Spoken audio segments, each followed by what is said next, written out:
ऐसा क्यों होता है कि जब बच्चे बहुत छोटे होते हैं हम उनकी हर बात समझ जाते हैं। वो कुछ नहीं बोल सकते हैं, फिर भी हम बिना बोले उनके हर एहसास को समझते हैं, उनकी हर तकलीफ़ को समझते हैं। और फिर जब वही बच्चे बड़े हो जाते हैं तब हमें उन्हें समझने में प्रॉब्लम होती है। बच्चों को ऐसा लगता है कि पेरेंट्स हमें नहीं समझते और पेरेंट्स को ऐसा लगता है कि बच्चे हमारी बात नहीं समझना चाहते हैं। हेलो फ्रेंड्स, मैं हूं सृष्टि और आज हम बात करेंगे कि पेरेंट्स और बच्चों के बीच में अंडरस्टैंडिंग गैप आता क्यों है, इसकी शुरुआत कहाँ से होती है। फ्रेंड्स, कभी कभी हम पेरेंट्स बच्चों के लिए कुछ अच्छा करने के चक्कर में कभी कुछ गलतियाँ कर जाते हैं। क्या हैं वो गलतियाँ? हम उन्हें मोटिवेट करना चाहते हैं बट कहाँ वो डिमोरलाइज हो जाते हैं, डिमोटिवेट हो जाते हैं और हमें पता भी नहीं चल पा रहा है। Point number 1, do not compare your child with others. कभी भी अपने बच्चे को कंपेयर मत कीजिए। अगर आप अपने बच्चे को कंपेयर करते हैं तो उनके अंदर मोटिवेशन वाली फीलिंग तो बाद में आती है। कई बार बच्चे इसको नेगेटिवली हैंडल करते हैं। मतलब वो क्या करते हैं, जब बच्चे छोटे होते हैं तब हम उन्हें कुछ सिखाने के लिए उनका कंपैरिजन करते हैं। हम उन्हें दिखाते हैं कि देखो तुम्हारे भैया ऐसा कर रहे हैं, तुम्हारी दीदी ऐसे करती हैं, तुम भी ऐसे करो। उस टाइम बच्चों की लर्निंग स्टेज होती है, वो देख देख के सीखते हैं। मगर जब वही बच्चे थोड़े बड़े हो जाते हैं और तब हम उनको कंपेयर करते हैं तो वो कंपैरिजन वो सीखने के लिए नहीं होता, वो लर्निंग स्टेज में नहीं होता। वो कंपैरिजन आ जाता है प्रूवमेंट के सेंस में। यानी एज अ पेरेंट्स हम क्या सोचते हैं कि बच्चे उनको देखें, अपनी कमियों को सुधारें और सीखें। बच्चे कैसे लेते हैं कि हमारे पेरेंट्स हमारी अच्छाइयाँ नहीं देखते हैं, हमेशा वो दूसरे बच्चों से हमें कंपेयर करते हैं। वो निगेटिवली चीज़ों को हैंडल करते हैं, वो निगेटिवली चीज़ों को ले रहे हैं और उससे हम उन्हें मोटिवेट करने की कोशिश कर रहे हैं और वो क्या हो रहे हैं, डीमोटिवेट हो रहे हैं, यानी वो डिमोरलाइज हो रहे हैं। अगर आप हर वक्त अपने बच्चों का कंपैरिजन करेंगे कि वो देखो किसी रिश्तेदार के बच्चों से, आस पड़ोस के बच्चों से, स्कूल के बच्चों से, अपने खुद के भाई बहनों से, तो बच्चे इन चीज़ों को नेगेटिवली लेते हैं और ये नेगेटिविटी कभी कभी हेट्रेड में भी कन्वर्ट हो जाती है। वो उस इंसान से नफरत करने लगते हैं जिससे आप उसके कंपैरिजन कर रहे हैं। उनके अंदर इरिटेशन होने लगता है कि ठीक है वो अच्छा है तो हम क्या करें, हम भी तो कुछ है ना। इसका मतलब ये है कि बच्चों को फील आने लगता है, उनको ये लगने लगता है कि आप उनकी कैपेबिलिटीज़, उनकी क्वालिटीज़ को रिकॉग्नाइज नहीं कर रहे हैं, आप सिर्फ और सिर्फ दूसरों की अच्छाइयों को देख रहे हैं। हमें बच्चों को ये रियलाइज़ कराना बहुत ज़रूरी है कि नहीं, आप यूनिक हो और आपकी कैपेबिलिटीज़, आपकी एबिलिटीज़, आपकी क्वालिटीज़ हमें दिखाई देती हैं। बस आपकी जो नेगेटिव्स हैं हम चाहते हैं कि आप इन पे काम करें। जब वो बच्चा बहुत छोटा होता है, जब हमारा बच्चा जब हमें मिलता है वो बहुत छोटा सा होता है, तब क्या हम अपने बच्चे को कंपेयर करते हैं कि अरे सबके बच्चे ऐसे होते हैं, हमारा बच्चा भी तो है, कोई बात नहीं, इट्स ओके। नहीं ना, वो बच्चा उस टाइम बहुत प्रीशियस होता है, सबसे यूनिक होता है। वो जो फीलिंग होती है अमेजिंग होती है। सेम ये फीलिंग हमें हमेशा रखनी है। जब बच्चा बड़ा हो जाता है तो हम कंपेयर करने लगते हैं। क्यों? तब वो बच्चा यूनिक नहीं होता, तब भी यूनिक होता है। बस हमें ये चीज़ समझ नहीं आती। क्यों? क्योंकि हम तब उस टाइम सोसाइटी के साथ आने लगते हैं, हम सोसाइटी की चीज़ों को सब कुछ उसमें लागू करने लगते हैं।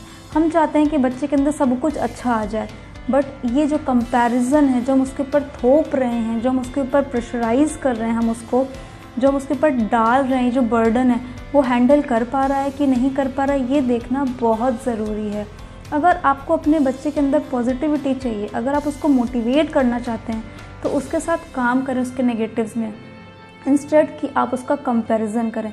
उसको कंपेयर करने से आप अपने बच्चे का मॉरल डाउन कर रहे हैं, आप उसको डिमोटिवेट कर रहे हैं, उसको नहीं समझ में आता। कई बार तो बच्चे के अंदर जो क्वालिटीज़ होती हैं ना वो भी वो छोड़ देते हैं। मतलब वो सोचते हैं कि हम कुछ भी कर लें हमारे पेरेंट्स को नहीं दिखाई देगा तो लेट इट बी।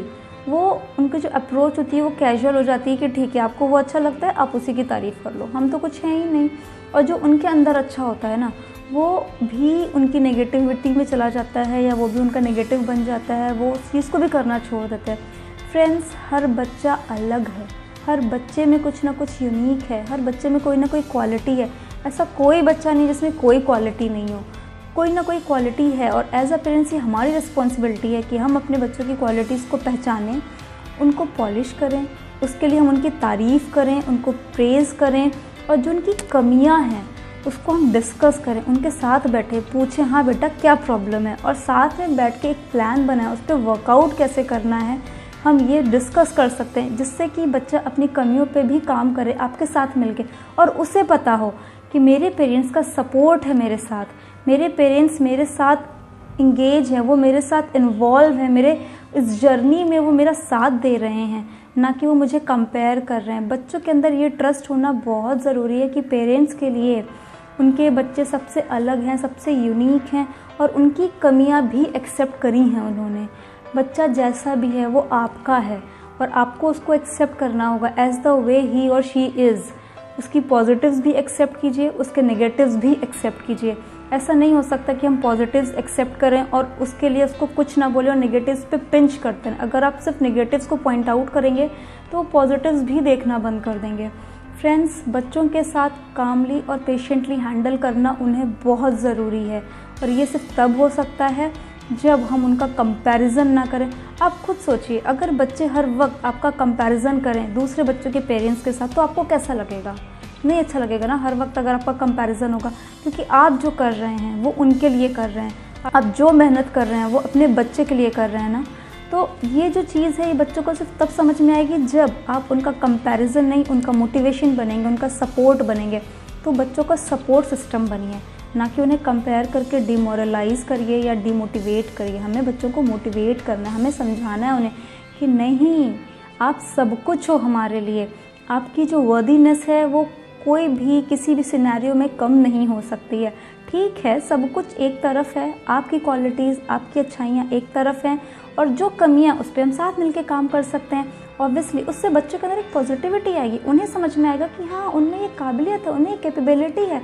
अगर कोई बच्चा किसी सब्जेक्ट में वीक है और अगर आप उसका कंपैरिजन करेंगे, वो देखो तुम्हारे क्लास में फर्स्ट आता है, तुमसे क्यों नहीं होता है? तुम्हारा भाई फर्स्ट आता है, तुम्हारा भाई इस सब्जेक्ट में इतना अच्छा है, तुमसे नहीं होता, या हम अच्छे। कोई भी कंपैरिजन, किसी भी तरीके से किया गया कंपैरिजन बच्चे निगेटिवली हैंडल करते हैं। वो अपने आप को देखना बंद कर देते हैं, एनालाइज करना बंद कर देते हैं और उनको ये समझ में आता है कि वो उस चीज़ में अच्छे नहीं हैं। वो सिर्फ इस लाइन पे अटक जाते हैं।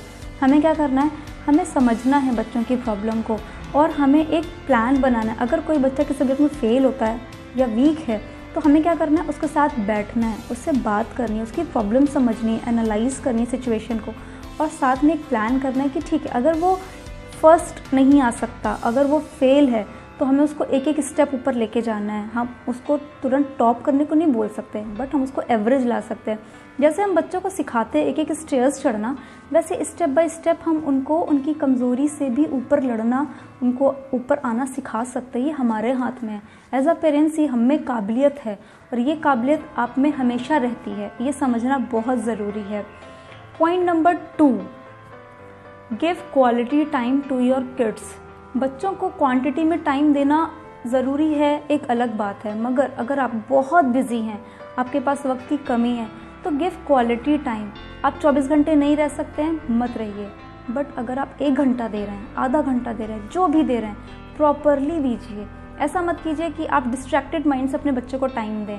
बच्चा कुछ बोल रहा है, आप अपना काम कर रहे हैं और सुनते जा रहे हैं। बच्चों को ये रियलाइज़ कराना बहुत ज़रूरी है कि नहीं, सिर्फ आप हमारे लिए इम्पॉर्टेंट है। हम जो कुछ कर रहे हैं वो आपके लिए कर रहे हैं, मगर हम उस सब कुछ में आपको अपने बच्चे को क्वालिटी टाइम देना उससे भी ज़्यादा ज़रूरी है।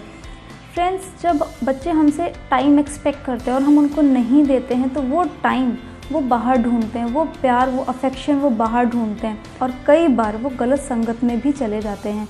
आपका टाइम आपके बच्चे के लिए सबसे प्रीशियस चीज़ है। उससे ज़्यादा इम्पॉर्टेंट या उससे ज़्यादा अच्छी चीज़ आपके बच्चे के लिए कभी कुछ नहीं हो सकती है।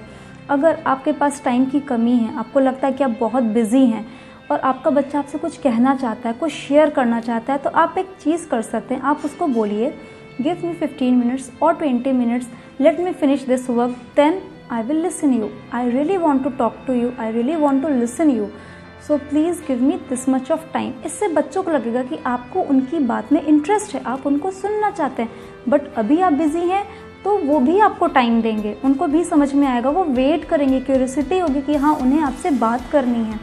फ्रेंड्स, ये क्वालिटी टाइम, ये जो सेफ मोड है ना, कि बच्चों को भी मालूम है कि पेरेंट्स मुझसे मेरी बात में इंटरेस्ट ले रहे हैं, वो मुझसे बात करना चाहते हैं, वो मुझे सुनना चाहते हैं। फ़ाइन, अभी आप बिज़ी हैं, आपके पास टाइम नहीं है, बट जब होगा, जिस वक्त आप उनको टाइम दें, उस टाइम अपने सारे बिज़ी काम एक साइड कर दीजिए। ऐसा मत करिए कि आप अपनी बात आप कुछ और कर रहे हैं, आप काम कुछ और कर रहे हैं और बच्चे से बोल दें कि तुम बेटा बोलो और हम सुन रहे हैं। नहीं, ये डिस्ट्रैक्टेड माइंड। आप खुद सोचिए, अगर आप किसी से अपनी कोई प्रॉब्लम डिस्कस कर रहे हैं और वो इंसान कुछ और काम करे तो क्या आपको बोलने का मन करेगा? कुछ वक्त बाद आपको लगेगा कि यार ये तो इंटरेस्टेड ही नहीं है, फालतू में बोले जा रहा हूँ। यही बच्चों के साथ होता है। बच्चे बहुत सेंसिटिव और इमोशनल होते हैं। उन्हें आपका प्यार चाहिए, उन्हें आपका वक्त चाहिए और अच्छा वक्त चाहिए। यानी उस टाइम पे उन्हें बस ये फील होना चाहिए कि पूरी दुनिया एक तरफ और वो एक तरफ। उनकी ज़िंदगी में आपसे ज़्यादा इम्पोर्टेंट कोई नहीं है। और रियलिटी भी यही है कि बच्चों से ज़्यादा इम्पोर्टेंट पेरेंट्स के लिए कुछ नहीं होता। बट आजकल के लाइफ स्टाइल में, अपने काम में हम इतने ज़्यादा बिजी हो जाते हैं कि ये जो इम्पोर्टेंस है हम उनके लिए तो करते हैं, बट उनको ये वक्त देना हमारे लिए बहुत मुश्किल होता जा रहा है। Point number 3, give safe and open environment to your children. हमें बच्चों को एक सेफ एंड ओपन एनवायरनमेंट देने की बहुत ज़रूरत है, जहाँ बच्चे हमसे कोई भी बात आके कह सकते हैं। उनको ये सोचने की ज़रूरत ना हो कि ये बात हमें अपने पेरेंट्स से कहनी है या नहीं कहनी है। कोई भी नॉलेज अगर आप उन्हें देंगे तो यकीन मानिए वो सबसे सेफेस्ट एंड बेटर जोन होगा उन तक उस नॉलेज को सही तरीके से कन्वे करने का। अगर वही नॉलेज वो बाहर से लेंगे तो यू हैव नो आइडिया कि उनको किस तरीके से कौन सी बात कन्वे की जा रही है। फ्रेंड्स, बच्चों की लाइफ में पेरेंट्स उनके पार्टनर सिर्फ तब बन सकते हैं जब आप उनके ऊपर अपने डिसीजंस थोपे नहीं। उनको एक एनवायरनमेंट दें जहां वो अपनी बात कह सकें और आपको उनकी बात को कामली और पेशेंटली सुनना है। उसके बाद आप खुद सोचिए कि अगर आप बच्चे होते या जब आपकी लाइफ में सिचुएशन आई थी जब आप बच्चे थे तो आपको कैसा फील होता था। उस आपको इमोशन को फील करना बहुत ज़रूरी है और फिर आप अपने बच्चे से डिस्कशन कर सकते हैं कि देखो, हम जब ऐसे थे हमारे साथ भी सिचुएशन आती थी तब हमें ऐसा फील होता था। आप अपनी फीलिंग शेयर करेंगे तो उनको भी समझ में आएगा कि हाँ, हमारे पेरेंट्स भी इस दौर से गुजरे हैं, ऐसा उन्होंने भी फील किया है। फ्रेंड्स, होता है कि अगर ये हमेशा लगता है बच्चों को कि अभी का टाइम अलग है, सिचुएशन भले ही चाहे कुछ भी हो, तो हमें उन्हें एक सेफ जोन, एक सेफ मोड, एक ओपन एनवायरनमेंट देना है जहां हम बच्चों से चीज़ों को डिस्कस कर सकें, जहां हम अपने डिसीजंस उनके ऊपर नहीं थोपें और ना ही सजेशंस देना स्टार्ट कर दें। हमें उनसे एक ओपन डिस्कशन करना है। अगर आप उनके साथ डिस्कशन करेंगे ना तो ट्रस्ट में उन्हें एक अप्रोच मिलेगी, एक नया पर्सपेक्टिव मिलेगा। उन्हें समझ में आएगा कि जिस बात को वो एक प्रॉब्लम ले रहे थे, जिस सिचुएशन से वो परेशान हो रहे थे, उसको देखने का एक और नज़रिया है, उसको सोचने का, उसको समझने का एक और पर्सपेक्टिव हो सकता है। आप उन्हें चॉइसेस दे रहे हैं, ऑप्शंस दे रहे हैं, उन चीज़ों को नए तरीके से देखने का एक नज़रिया दे रहे हैं।